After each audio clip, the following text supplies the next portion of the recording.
A lot of people I've seen in my short career who have used this skill for various things or other will again, as always, follow the what, why, how format today. And as I mentioned, please keep typing in your questions. I'll first give my perspective on the what, why, and what and why your persuasion, and would also want to end the session with just a one slider on the how bit. I would also invite Deepa in about 10 minutes from now in presenting her perspective of what the what, why, and how of persuasion is. And therefore, would want to look at how we can help you personally. Maybe you can pick up 2 or 3 things from today's session in order to get better and better at this skill. While reading a lot, like always during this week, about the skill of persuasion, I came across this very interesting quote by Aristotle himself, who has said a person good at persuasion is as good as carrying a gun. Now, as we have evolved through various species and generations, we have learned the art of getting our work done without force, without caution, without stress. And I think if you look at leaders around you, or if you look at your best relationship around you, it could be with a friend, could be with your life partner, could be with parents. These are people who would have used this skill rather than force in everything that they have been doing. And thus, going by the more dictionary definition of what persuasion is, it's an act or process of presenting arguments to move, motivate, or change your audience. Now imagine you would have seen Narendra Modi when he inaugurated this famous stadium in which the test match got over in 2 days, and there were almost more than 50,000 people who had attended that. And I think Trump was also there in one of these episodes when he was starting the Motera Stadium in Ahmedabad. Now, in that skill that he was using, obviously there was no force. There were these thousands and lakhs of people who were coming to attend because of a certain skill that he has exhibited all through his career, which is to move, motivate, or change the audience. That's just one example. There are hundreds of thousands of such examples around us. So, as a definition, it's the act or process of presenting arguments that helps in motivating or changing your audience. That's the simple part, I guess. Why is persuasion so important? Of course, we know we need to get our work done. But what else does it do in our overall personal brand if you have this skill in your repertoire? Firstly, I think great persuasion skills gives you a lot of credibility in the way you're carrying yourself. If you're good at persuading someone, you're automatically assumed to be an expert in that particular field. Because even if you're not, given the logic, given the skills that you're using to persuade someone, expertise gets automatically tagged along with you, attached along with you when you're trying to persuade someone. Second, if you're good at persuasion, generally your relationships are also better and stronger than what it already was or what it already is. Given you're good at persuasion, you are supposed to be good at listening skills and empathy also. And thus, your credibility, which becomes stronger in persuasion, becomes a function of expertise and relationships. Now, all of us would want to be around people who are experts in what they do and treat us well. I'm repeating, experts in what they do and they treat us well. And that's what persuasion as a skill can bring to your personality. Second is you tend to develop common grounds. This can be linked to the relationship point also, but you tend to develop a fact that me and you have the same problem. Me and you need the same thing. You frame your position in such a way that it appeals the audience and increases your stakes in the game and their stakes in the game. So that's the second bit that comes in the why part. Thirdly, people who are good at persuasion tend to sense the emotional state of the audience and respond accordingly. I think I remember very well when we were speaking about EQ, when Saurav had done the session in season 1. We spoke about this fact that when you're good at this particular skill, which is often misinterpreted as someone who is an extrovert who gets their work done through power or through force, people who are actually good at it tend to sense what's the emotional state of the person I'm talking to, and therefore tries to get that out eventually in getting their work done. And their objective is also to make sure the other person benefits. So these are some of the clear whys that come up. Some of the obvious ones that come up in the why of persuasion, so that we are not missing out on that, is obviously influencing other people, guaranteed progress that you make in your career. The competition is in front of you, right? All of us are in the corporate world. Most of us in the corporate world right now know the amount of competition we have there. People who are good at it generally tend to make that progress faster. You get to have your voice heard. Imagine you have lots and lots and lots of ideas in your workplace, and you are not getting a chance to speak, or others feel that it would be a waste of time if you are speaking.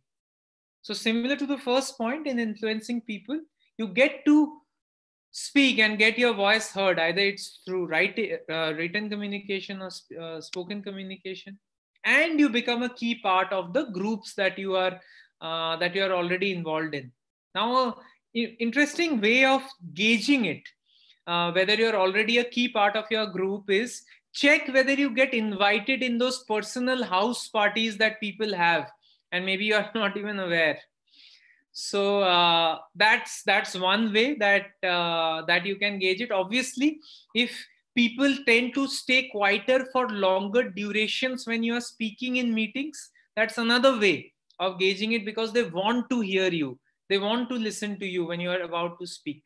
So you tend to become a key part of some important groups when you also have great persuasive skills. Lastly, it gives more power to you.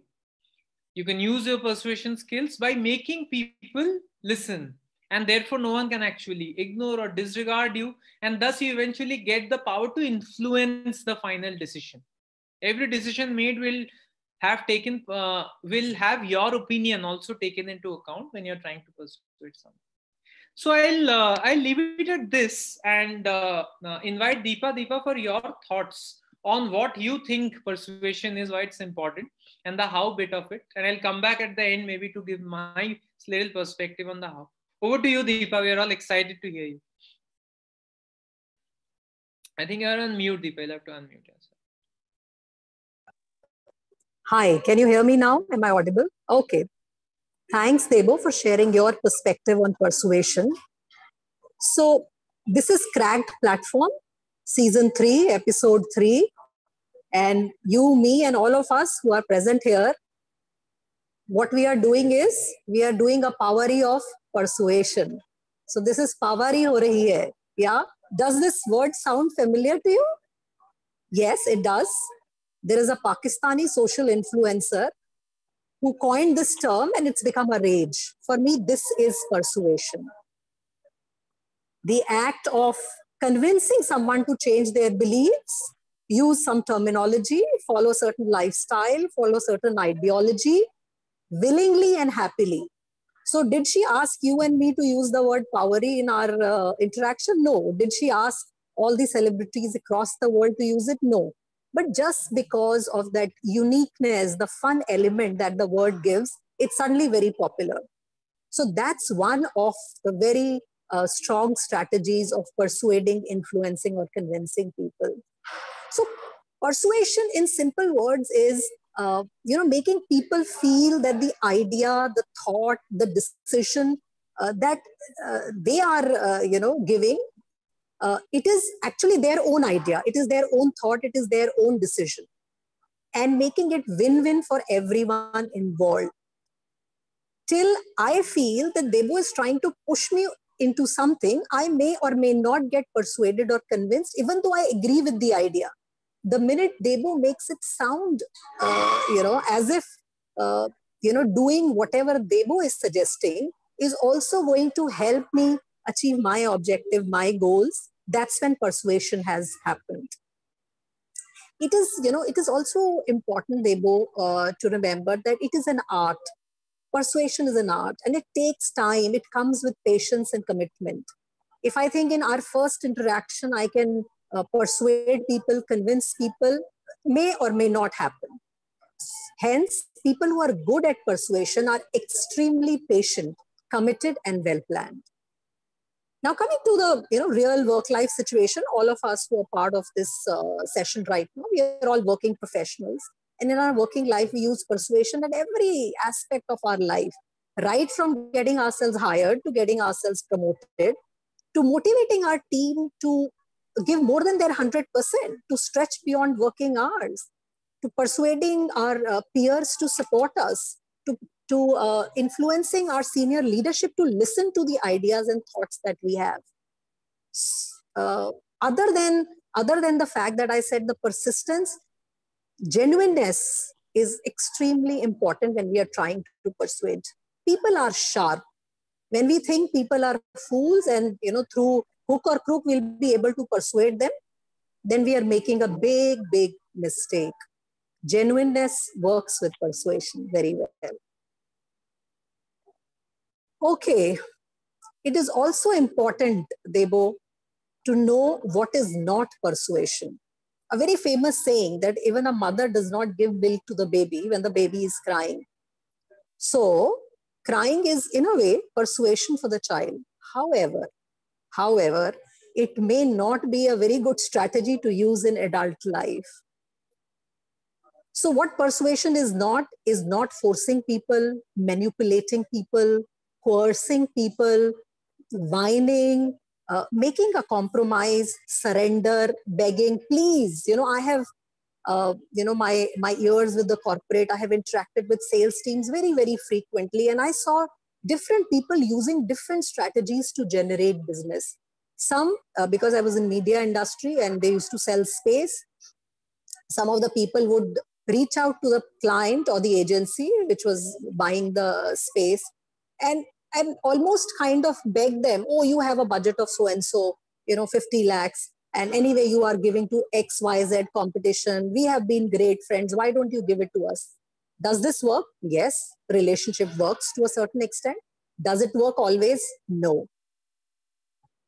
Excellent persuasion happens when I'm very, very sure of what is it that I am selling and very confident of expressing it. So remember, friends, persuasion is not manipulation, coercion, compromise. Other party to agree to what you are saying at equal terms. So that it's a win-win for both. Very interesting, Deepa. This one-time activity is a very interesting one. Sometimes we tend to feel that the job is done if you have, let's say, persuaded your manager to agree to you maybe once in a while, and the job is done. The manager will now kind of agree to whatever I'm saying every time in the future. I think I agree to the fact that the stakeholder in front is not a fool, and therefore you would have to have logical reasons every time. Can you also explain us, Deepa, what are the mistakes that people do while they're trying to persuade the stakeholders? So Debo, like you very rightly just now shared that example, I think the biggest mistake that we do when we are trying to persuade people is assuming they don't understand what we are trying to do. Yeah.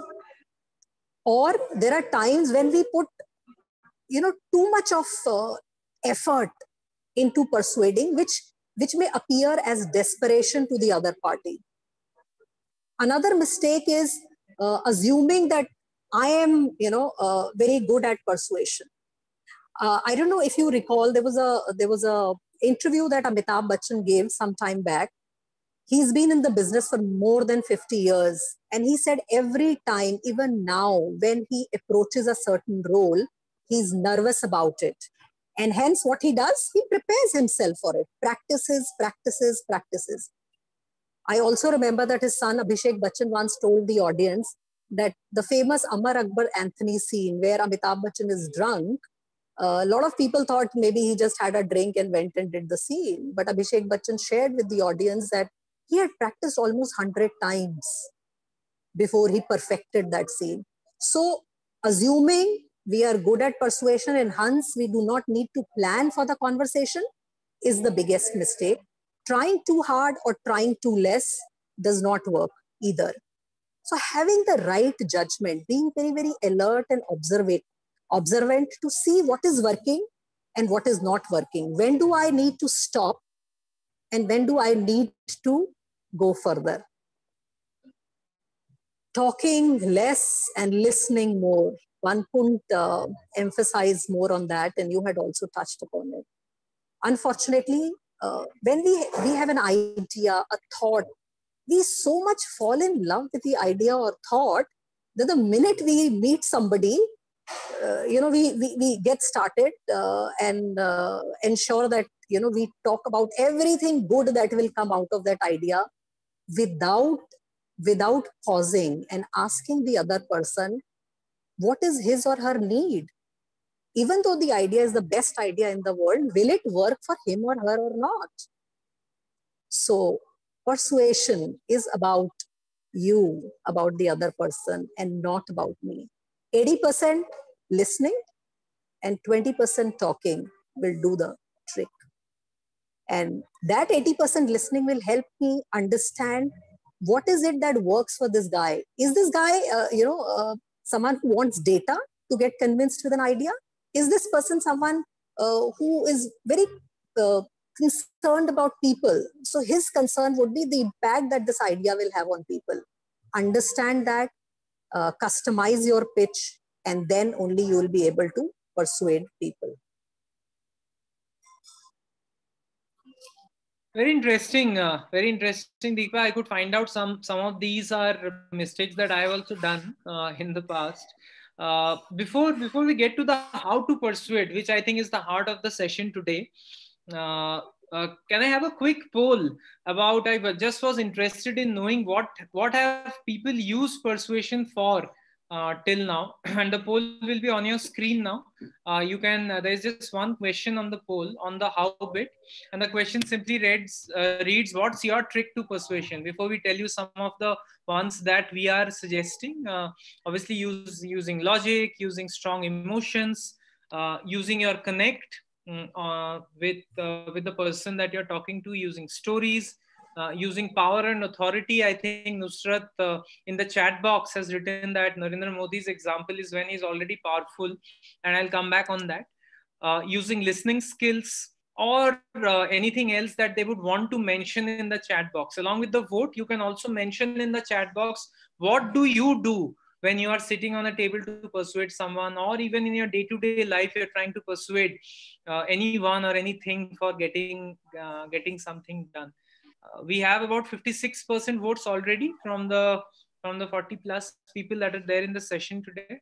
Can I have a few more votes before we show you the results? Yeah, we have about 75% votes now. 80% now. 1 or 2 votes more. Yeah, okay, let's see the results. Deepa, so 41% people say they would want to use logic when they're persuading someone. Coincidentally, that was also the first option. So I'm a little dicey about the vote. There is 24% people say they would want to use listening skills. Very interesting. And also 14% people say that they would want to use the connect or the relationship when they are persuading someone. Krishna on the chat box has also mentioned that he would want to listen and ask before speaking or persuading. Interesting. Meena says, I would want to emphasize on how the topic in question satisfies the needs of the other parties. Interesting. So, well, learned audience, Deepa, over to you for taking us through some of the how bit. Okay, the poll result was very interesting, though I was not surprised. I think the education system that is prevalent in the world today, where logic is given the most value, so it's not surprising that people use logic to influence people. Okay, coming to the how, Debo, I want to share a story with you. And this is a real story, yeah? This is a real story, real anecdote. So a few years back, in my last organization, we used to have this annual operating plan meeting where all the senior leadership used to get together. And, all the functional heads or business heads, if they had an idea, they wanted to pitch, this was the right platform. So I recall that particular year, HR function, since I was part of the HR team, we were trying to pitch for an idea on leadership development. So our entire team worked for almost 3 months. And then came the day when my boss had to make this presentation. I still remember it so clearly. He got up, he started speaking. He had not even reached halfway when one of the senior leaders got up, and he had a lot of reservations about the whole idea, the intent, and he expressed himself. And suddenly the atmosphere in the room changed. And then next second, another leader got up and supported this first leader. And he had his own reservations. And then the third. And I still recall my heart sank, and I thought this idea is going to, die a natural death. Not that I could not understand their reservations, but the way they were being projected, it was as if the idea per se is wrong. And a miracle happened. A fourth leader stood up, and he expressed exactly what I was thinking. And he said that when I'm hearing, he was talking about my boss, when I'm hearing so and so, I hear a great idea. I hear a great intent. Though, he said, though I agree, maybe this needs to be, thought out a little more, flushed a little more. But I think this can give us great results in spite of, the cost it may. And then there was another leader who supported this fourth leader and said, I agree with this person. Yes, the idea needs to be, further discussed. But in principle, I am in agreement with the idea. And again, in few minutes, again, the tides turned. My boss continued with his presentation. And, the concerns that people had expressed, he had covered them in the second half of his presentation. And finally, the proposal got approved in principle. Of course, there were certain things we were supposed to do. Right after the session got over, I excitedly went into my boss's room and I said, I was telling him, my heart really sank. I thought, this is not going to go through. And, what luck, that this fourth leader stood up and spoke in favor. And my boss opened his phone and showed me his WhatsApp chat. And he told me, Deepa, there is nothing called luck.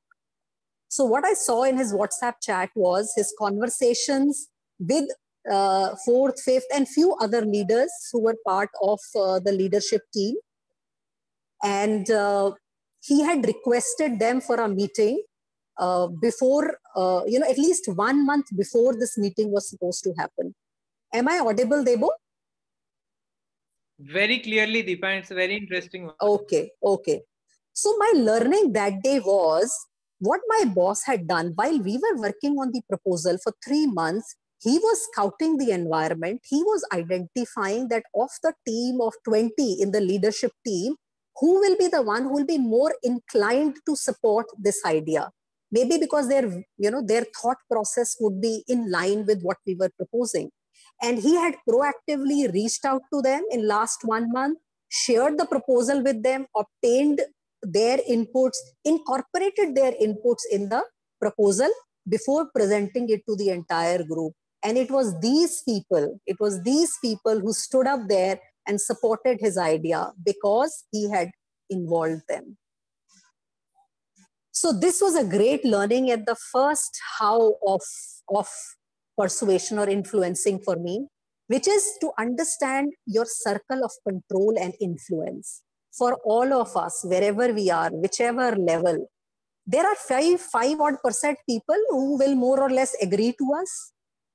And then there are the next 10 to 20% of people who are not in our sphere of control, but they are somewhere on the borderline, who can be influenced or persuaded easily. And then there is this larger 80% who are not at all in our sphere of control or influence. So for a leader to use that judgment, understand who falls where, and focus in the middle, this 10 to 20% range, because that's where the game of influence gets played. And just a difference of 3 to 4% separates the winner from the loser. So my boss was a winner that day because he played that game very well. Now, who could these people be? They could be, like I said, people who are, aligned to your thought process. And you know that because you've invested time in understanding them. They could be the key decision makers, so you have no choice but to influence them. They could also be, they could also be people who have a large influence. So you would want to influence them so that they can then use their influence to influence the larger population outside. So that's for me the first rule or the first powerful strategy of persuasion. Figure out who you need to influence. Focus only on them. Don't spread yourself too thin. Otherwise, you will not have anyone with you at the early part of your influencing process. Okay, let's come to the second rule or strategy. Now, here again, I have a story that I want to share with you. Now, this is not a real story, but a very sweet story. So one day, there was a competition between sun and wind to decide who's more powerful. Sun said, I'm more powerful. Wind said, I'm more powerful. So they said, okay, how do we decide? They looked down on the earth and they saw there was a man walking wearing a nice jacket. So they said, okay, whoever can get this man to remove his jacket is going to be more powerful. Wind said, oh, that's so easy. I'm going to do it in 1 second. So wind started blowing really hard. And the more the wind blew, the more tightly the man clutched his jacket. He turned himself into a ball, sat down at a place just to ensure that he does not lose his jacket. Wind tried, but wasn't successful. Now it was sun's turn. What did sun do? He started shining gently, very slowly increasing his temperature or her temperature. Maybe sun is a female. So he started increasing the temperature, and this man who was walking could feel the warmth of the sun, and that warmth slowly made him remove his jacket, loosen his tie, and sun won the race. So, learning from this story, force, coercion does not work. And unfortunately, most of us use that in our day-to-day situation to get the best out of our team and other people. The second learning from this story is the rule number 2. Human beings are emotional beings. You can see on the screen, all of you, the structure of the brain. 3 main parts: reptilian, limbic, and neocortex. Reptilian is the oldest part of the brain, which we have inherited from the reptiles. This is the part of the brain which gives us goosebumps when we are walking alone on the road, 12 o'clock in the midnight, because this brain is very sharp in sensing danger. Then came the limbic or the emotional brain, and the most recent part of the brain is the neocortex, the brain which helps us to solve problems, the brain which talks about logic, which most of the participants today chose as the first strategy to persuade. So is neocortex important? Extremely. Is logic important? Extremely. But unfortunately, many a times emotion overrides the logic. And hence, do use logic, do use data, do use reason, but don't forget about emotion. And one way to connect emotionally or to influence with people is to tell them a story. And that's what I've been trying to do. So I think, my theoretical understanding and explanation of the concept may not get people to understand as much as these stories could. And that's why I've been trying to use these stories. So in real life situation, it could be a real story like the anecdote that I used, or it could be a fiction, the story of the sun and the wind. But story has to be interesting. It could be, beyond story. It could be a dream. When Martin Luther King said, I have a dream, the blacks of America connected with that sentence instantly, because he knew that all the blacks had that dream. He understood his people, and hence that statement worked. So either by telling a story, an anecdote, sharing an example, or helping people visualize, articulating what is in their heart, these are all powerful ways of connecting emotionally with people, and that is absolutely must before you go on to start using the logic, which is our third strategy. So here again, I have a story, Debo. So a survey was done. The survey is real, yeah. So the survey is not the story, but the story is that a survey was done once upon a time, where different groups were formed and people were asked to stand in a line where a photocopying was going on, and all three people were given three different statements to tell people who were in front of them. So one person said, I need to kind of do the photocopy, so may I use the Xerox machine. The second person said, I need to do some pages, 5 pages, so may I use the Xerox machine because I am in rush. And the third guy said, excuse me, I also have 5 pages, may I use the Xerox machine because I have to make copies. The survey results showed that the least impact was when the first statement was used, because there was no reason given. While surprisingly, both second and third statement worked like wonder, almost similar success rate, in spite of the fact that you can see in the third statement, the reason does not make sense. Yeah, may I use a Xerox machine because I have to make copies? Of course, everyone has to make copies. So the learning from this survey was that whenever you follow a request with a reason, whenever you give a logic, however weak it may be, it works. So an emotional connect followed by an appeal to reason. And when we say appeal to reason, what could it be? Now, this appeal could be either sharing an evidence or a data, or it could be appealing to the larger dream or larger consciousness of people. Yeah. We don't have that video, but I very strongly recommend all the participants. So Simon Sinek, who is very popular, one of his videos where he talks about that in organization, most of the time our focus is on what and how, what needs to be done and how needs to be done. We forget the why part. Why? And that reminds me, Debo, I have so many stories. I hope you're not getting impatient. So there's another popular story. I don't know how true it is, that somebody went to Elon Musk's office, was climbing up the lift and asked the liftman, what do you do? And the liftman replied, I support the engineers who build rockets for the world. And this guy was very surprised, because he was expecting that this guy will say, oh, I've been working here for 20 years. I'm on this lift and earlier I was on that lift. I'm very bored with my job. But he did not say that. And the credit for that goes to the leader, because he has made everyone there, right from a liftman to the engineer, believe what they are doing and why they are doing, to make a larger difference to the world. And that's why Elon Musk is one of the greatest influencers. And I know your last session was about him.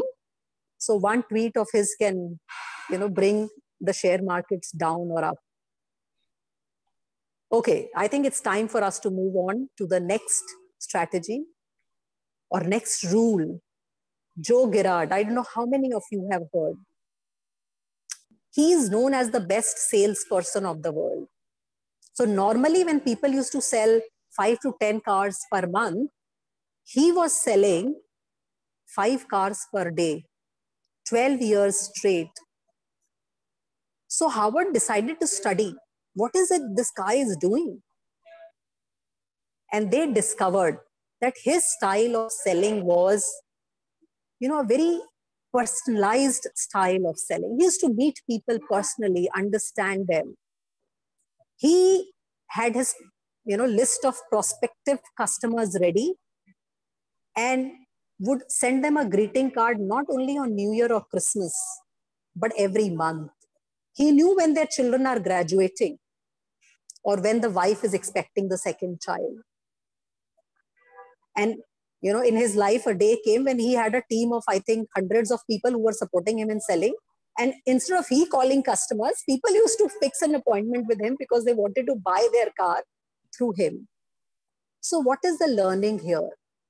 The learning is people like to buy from people, or people are happy to be persuaded by people whom they like, who shows genuine interest in them, who showers them with genuine praise, who advises them genuinely what is right and what is wrong for them. And that is my rule 4, or the 4th strategy for persuasion. Deepa, I have an interesting thought on this particular point. And yes. I've been in a sales role for mostly 90% of my career till now. And I have come across various people parallel or in my teams who tend to praise people, and they are very good at it. So let's say they would enter an interview room and say, "Oh, I like the watch you're wearing." Yeah. Or I like your hairstyle. And it kind of shows that that they have been almost trained to give an appreciation right at the beginning. So I think the most important point here is the genuine appreciation that you were talking about. And you can only get genuine if you have put in effort to know the person, rather than just identifying something from the face of it and trying to give that flattery. So very, very interesting point. I, in fact, read a lot about Joe Girard. Given I am myself in the automobile industry and wanted to understand the magic he's doing in that industry currently. He's just a guy who gets into personal details of every customer. Supposedly, he has 20 columns of personal details for every customer, and he tries to fill 15 or more. And you rightly said their birthdays, anniversaries, things that are important to them, things that don't matter to them. Some of those things are not related to the car at all. I think only 5 or 6 of them are related to the car. Rest is the person, the human being that he's dealing with. So it's amazing. It's almost like an astrologer to those customers who knows the past, present, and future. Amazing. Absolutely. So yes, does appreciation and flattery work? Yes, but it works when it is combined with genuineness. And where does genuineness comes? Genuineness comes from deeply believing in people and respecting people. Someone you really, really hate from the core of your heart, if you can find 2 good things to appreciate in that person, then you have learned the art. Then you are genuine, believing that whoever you're dealing with, however bad he or she may be in your dictionary, there is something good in that person also. Deepa, I'm intrigued to ask. I know it might take a minute more, and this is on behalf of the audience also. We always have those 2-3 people in our life, right? That we would better avoid due to whatever reasons of past or present, their habits, our habits. And just as you suggested, that if you can find those 1 or 2 things and then can kind of deal with that person, how do you also make it happen in your body language? Because a lot of times you're giving non-verbal cues of not liking someone. Is there something, any one trick you have up your sleeve on how do you kind of live the fact that that I genuinely think that I can work with you irrespective of what maybe I assume or think about? So Debu, one of the most powerful tricks I have ever learned in life is keeping our mouth shut. So when we are not sure, or when we are scared that we may express ourselves through non-verbal cues, keep quiet, listen till you understand. Listen till you are able to figure out what you can genuinely appreciate. Listen till you can respect the other person before articulating or expressing any which ways. So keep quiet and listen. I think that's a strategy which works very well. While we in nervousness start blabbering, and that spoils the game. And another part of, being, we were talking about building trust, likability, which Joe Girard did. There, genuineness about yourself, opening up about what you are good at and what you may need to do better. Being vulnerable, expressing your feelings, expressing your fears and apprehensions, they also help people to connect with you. Rather than acting the smart ass, the more genuine you are about how you are feeling, it can touch the heart of the other person. So likability and trust can turn the losing deals. Okay, now we come to the fifth strategy, which is make people part of the solution. So let's say, Debo, you and I are colleagues, and there's something that we need to solve. And I come to you and I say, hey, Debo, I have figured out a solution and I think it's going to work the best. So why don't you just listen to me and, let's go ahead and do it. Now, does it not sound as if I'm trying to push something down your throat? Does it not very subtly sound that I know more than you? Now, the same idea, same approach, I could have expressed in a different manner, where I could have reached out to you and said, hey, Debo, are you aware of this problem that we are facing? And, I have a couple of thoughts around it, but I think, you are a great problem solver. I have always, so what is your thought? What do you think? What could we be doing? And I am 100% that you will come up with something, of relevance. And then I go ahead and appreciate that. That's awesome. I think you've said it so well, though it was there on my mind also, but I think you have said it so well. And then we continue that conversation, and I, make you believe that the final solution that we arrive at has been arrived at jointly. So persuasion is about win-win. Persuasion is about involvement. Persuasion is about idea, finding the solution, and not, hogging the limelight at all times. So if you're okay to sacrifice the limelight temporarily, it will come your way once the idea gets through. Ultimately, you will get your credit, but be okay to give the credit to everyone else initially. So, IKEA does that very brilliantly, and that's what we were trying to, show in the previous slide. When they got people into their showrooms where you could build your own furniture. So from living a life where we went to the market and bought a ready-made furniture to we sitting with the nuts and bolts and fixing it, and then proudly showing that furniture to people who walk into our house that, look, I made it. And that's what has made IKEA the brand that it is. So when you are reaching out to people, ask them for possible solutions. Show them that you are ready to be coached. You're ready to listen.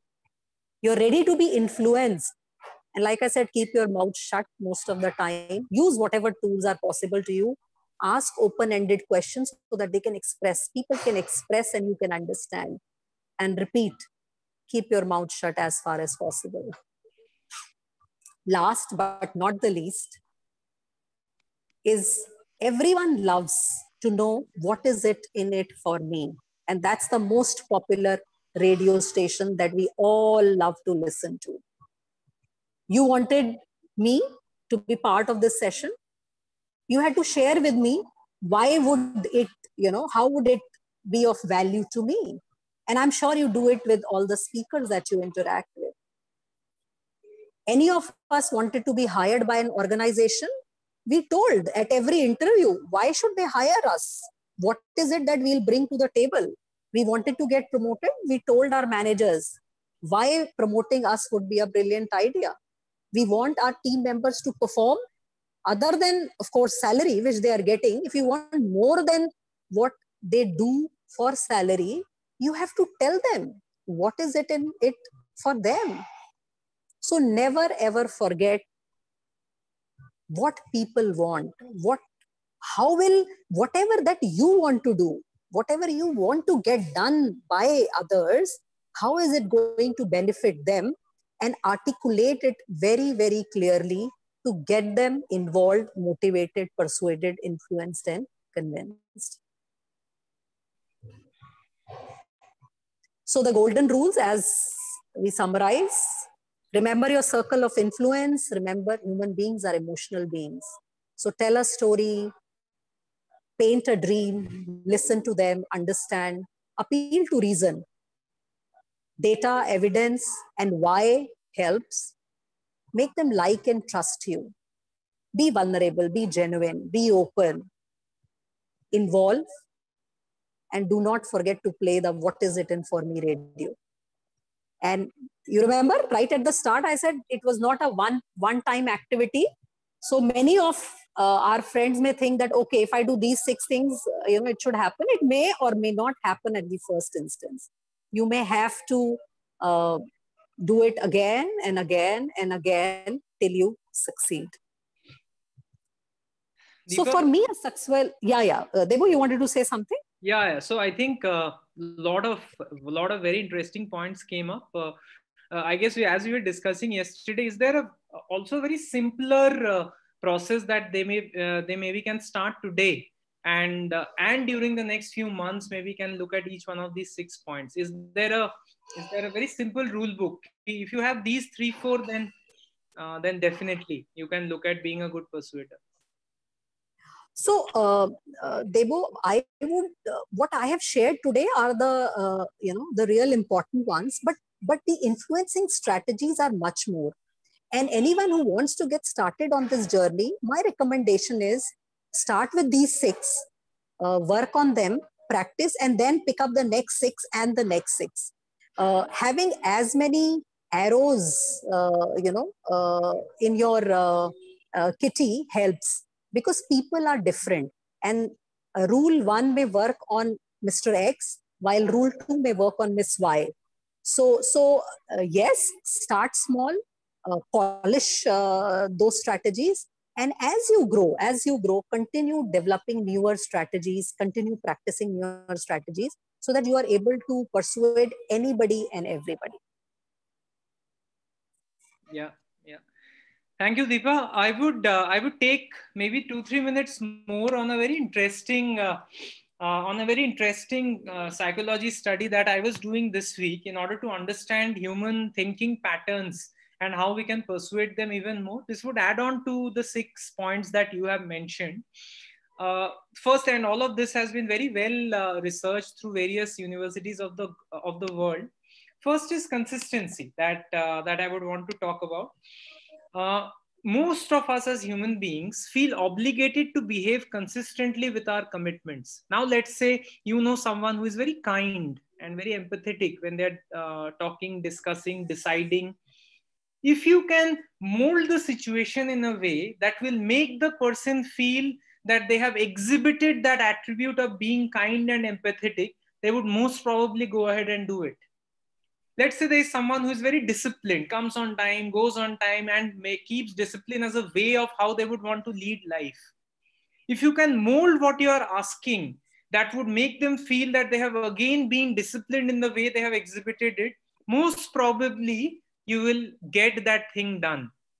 What this basically means is that find out what that person has been consistent with till now in their lives, and try and make sure that what you're asking for or what you're trying to get done meets that criteria. And this is again basic human psychology research. Second is reciprocity. Now, I remember the session on networking which we did in season 1, where we were mentioning that no one would want to do something for you unless they are of that particular nature, unless you would have done something for them. So let's say you want to reach out to a network who is much senior to you. A lot of times people say we feel very awkward. What do we say? It is very, very possible for you to find out that one small thing that you can do that would help them, and post that they will be multiple times more open to help you out. So reciprocity is the second one. We feel obligated to give back to those who have given us, and don't do it with a selfish interest. Try and be of use to anyone and everyone you know, if you have the bandwidth to do that, because every person one day might become very useful, and thus reciprocity becomes an important thing. Consensus.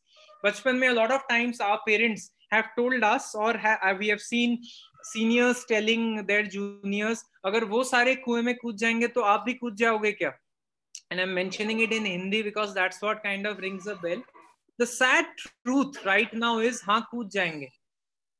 Research says 47% things that are done by us on a daily basis are just because someone else has done it, and there is no relevance of we doing it or wanting to do it.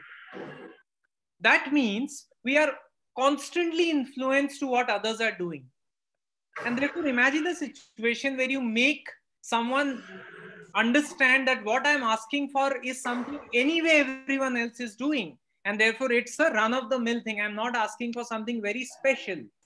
And thus we are, for example, let's say when you're joining your second job after your first job, just building the consensus that yes, everyone, let's say from my kind of college and pedigree, after 3 years of experience is getting this kind of salary. So it's not that I'm asking you something very different. It's something that's already there in the market, consensus. And you can obviously show some data around it. Authority, we look to experts, we look for experts. Authority doesn't mean power.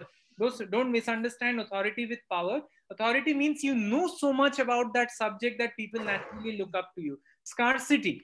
I remember this famous example I read last week about this flu vaccine that came out about 100 years back in Europe, when the government rolled out the vaccine and only 10% people took the vaccine. The government rolled back the vaccine and said, now it's over and we can only serve 10% more people. In 1 week, 70% more people took the vaccine. So the number jumped from 10 to 80%. Scarcity makes people feel that it's attractive and we should go ahead and get it done. So when you're persuading someone, if you can somehow make that particular thing scarce, at least in the way they're imagining that thing, it becomes even more effective. And lastly, affection. I think Deepa rightly pointed out, we want to buy from people whom we like. We want to talk to people whom we like. We want to hear from people whom we like. And therefore, if you can develop some affection with your target audience, it always helps in order to get your thing done.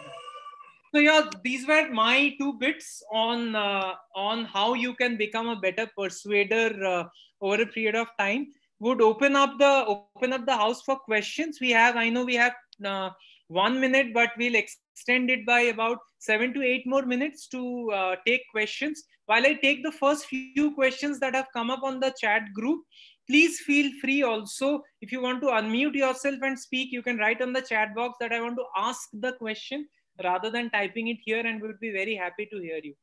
Deepa, Krishna asks, yes.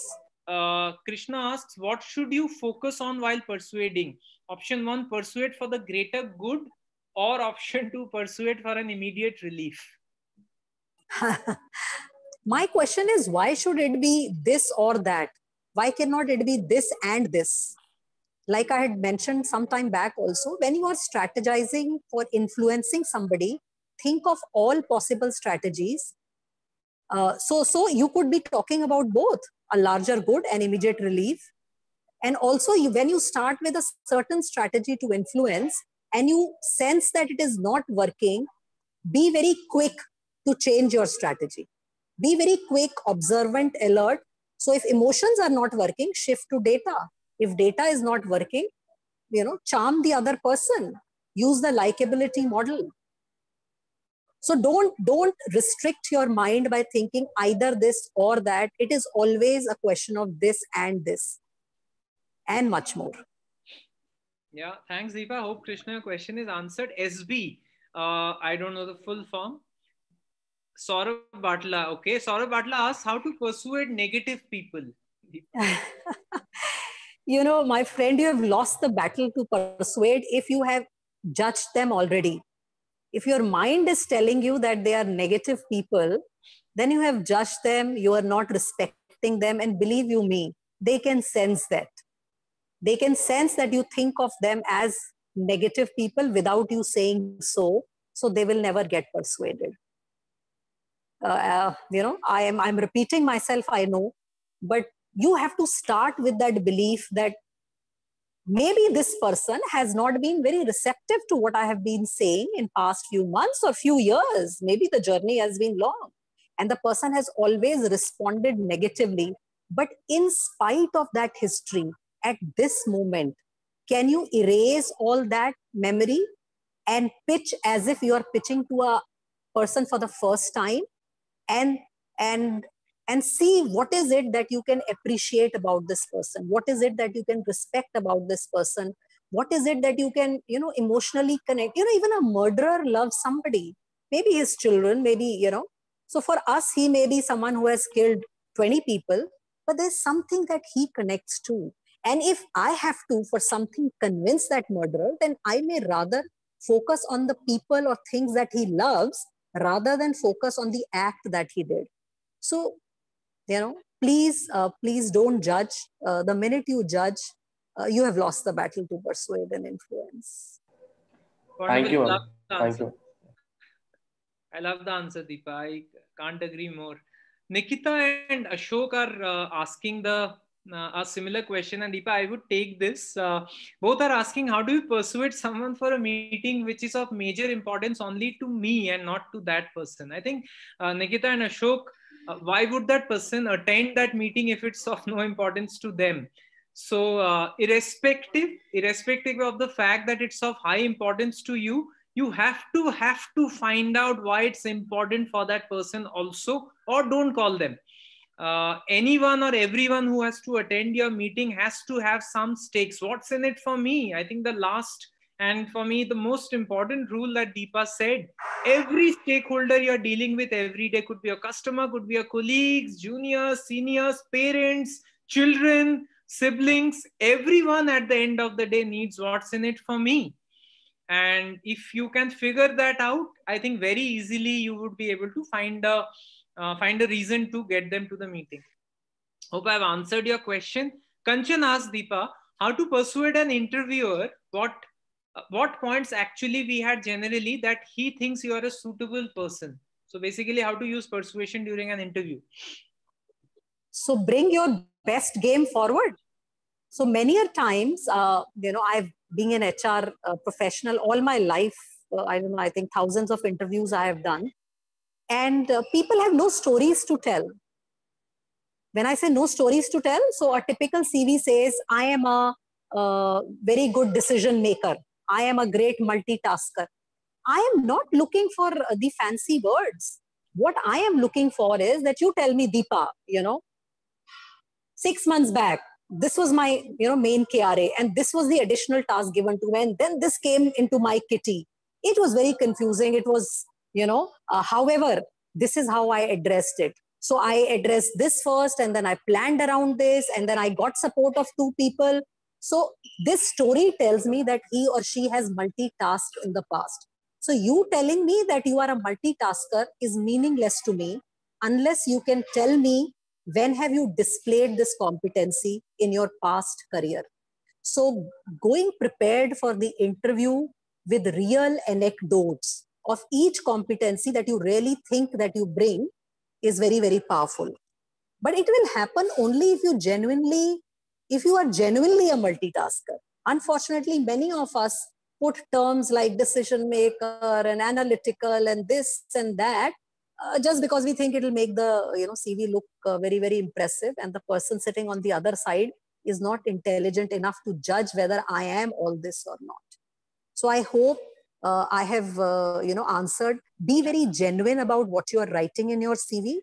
Every word that you are writing there, you should have a story, a real life story to support that. That is only that will convince them, persuade them that you are good at what you have written in the CV. Yeah, true, Deepa. So while we are waiting for more questions, you can also feel free to unmute yourself and ask. We can take 1 or 2 more. We are at 106. We can look to conclude it in the next 2 minutes. You can also follow us, of course, on LinkedIn, on YouTube, on Facebook, and on Insta. You have most of those links already on the chat group. We have crack sessions. This is our season 3. As Deepa rightly pointed out, ये cracked है, ये हम है, और ये हमारी session हो रही है in the beginning. ये हमारी power ही हो रही है, देखो, persuasion की power ही हो रही है. Yes, true. So yeah, you can of course follow us everywhere there also. Our next session, interestingly, if we have, while waiting for the next few questions, our next session, Deepa, as you mentioned right at the end, is about decision making. How do you make the right decisions? That's next Saturday from 12 to 1 p.m. And Nikhil Saraf is going to join us. Nikhil is a Stanford graduate right now. He's an entrepreneur, and he has his own organization called Stones to Milestones, and already has more than 3,000 people working for him, and is making significant strides in India and Southeast Asia. They are trying to teach English to the world through very interactive courses, right from very small children, starting 4 years old to right up to class 9th or 10th. The modules are very different and interesting. Other than Stanford, Nikhil has also done courses from places like Reforge. All of you should look through it. And he'll be with us next week talking about decision making. How has decision making helped him in his career and in his life in order to succeed in his life? Nikhil is just 30. Not that age matters, but is a very, very successful entrepreneur at that particular age. Okay, if there are no other questions, thank you, Deepa, for joining us. I think one of the most enlightening session personally for me, and I'm sure the audience members would have also found it absolutely enthralling. The last 1 hour. Some of our old colleagues, I think Nasreen has also joined us. I just noticed. And I've been not in touch with her. My bad, for the last 6 to 7 years now, but fantastic to see her on, I think, on the session today, and many others also. Thank you everyone for joining us and asking very, very interesting questions, and grateful again, Deepa, for being there with us. Thank you so much, Debo. I really enjoyed the session. I hope others also did. My last parting words would be that, anybody who's successful in the world is successful mainly because of one reason, that they are great influencers. They've been able to persuade, be it political leaders, be it business leaders, or it could be your parents, your father, your mother, or somebody in your relatives. So success is directly proportional to your ability to influence and persuade. So one way of learning about this is learning these stories. Steve Jobs, Elon Musk, Narendra Modi, or what Indira Gandhi did when in her heydays. So read about these people more with the lens, use the lens of persuasion to see what strategies they used to be successful. So thank you so much. Had a lovely time. Bye-bye. Thank you. Pleasure, Deepa.